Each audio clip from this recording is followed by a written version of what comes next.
going to be involved in a charity.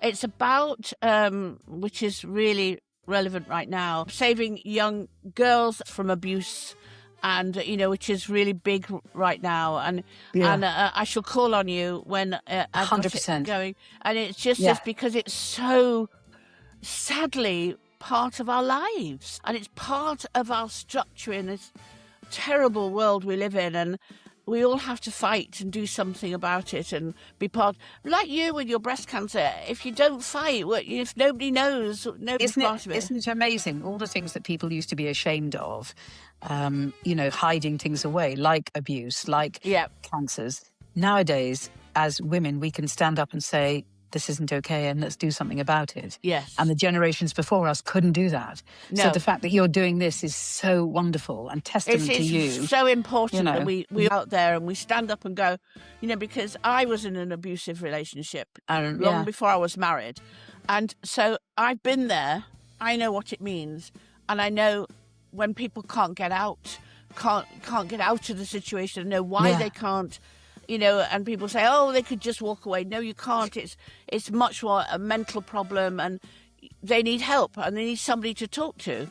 And if we all put ourselves out, it wouldn't be as bad, but we've all got to help somehow. And I think everything like that, your walk, the walk, mine, this one, if we could all put our hand in and say, let's all be there for people. Absolutely. Don't let them hide away and be too frightened to come out and say anything. How did you get out of yours?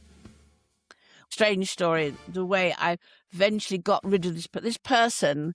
I remember being in a play in Harrogate on the stage, and I was playing some kind of maid in, I can't remember what, period play. Anyway, I looked to the side of the stage and he turned up, and he was standing at the side of the stage, and I hadn't seen him for a long time, and I froze. And all these actors went, oh my God, right, when that curtain comes down, before it goes up for the curtain call, get off that side of the stage, just run in your maid's uniform. And I did. So he didn't know. He thought I'd just gone off and I was coming back on. Ran into the street, flagged a taxi down in Harrogate in this nurse's uniform with nothing else, and said, take me to Nottingham, to my mother. And this taxi did. Took me all the way to Nottingham. I went into my mother's, she lived in a maisonette at the time, I remember it, and I went in, and suddenly we saw another taxi turn up, and it was him.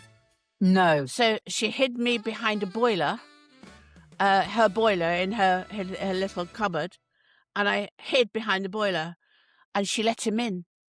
And I can see him to this day out of the boiler looking straight at me, but he didn't see my eyes. And she said, I told you she wasn't here, and he left. And I never saw him again. Did you get the police involved? Yeah, everybody was involved, eventually. Yeah. But it was a long, drawn-out story, a very, very long, drawn-out story. But the thing is, once you've been there and you know the fear, you know it never leaves you, never leaves you. You know, if a man raises their hand, you automatically duck. So I know, and that's why I want to go out there and say, I've been there, I can help you. I can tell you how you get out of it. I can tell you how to be strong again and, live again. And knowing you're not alone and hearing, said, knowing you're not alone is everything. And there's hope and there is a choice. You may not make it today, but with your brilliance and voice for them, they will learn that and get that choice. And they'll go, come on, let's all sit together. Yeah. I'll tell you what you do. And you don't have to be afraid because I'm here.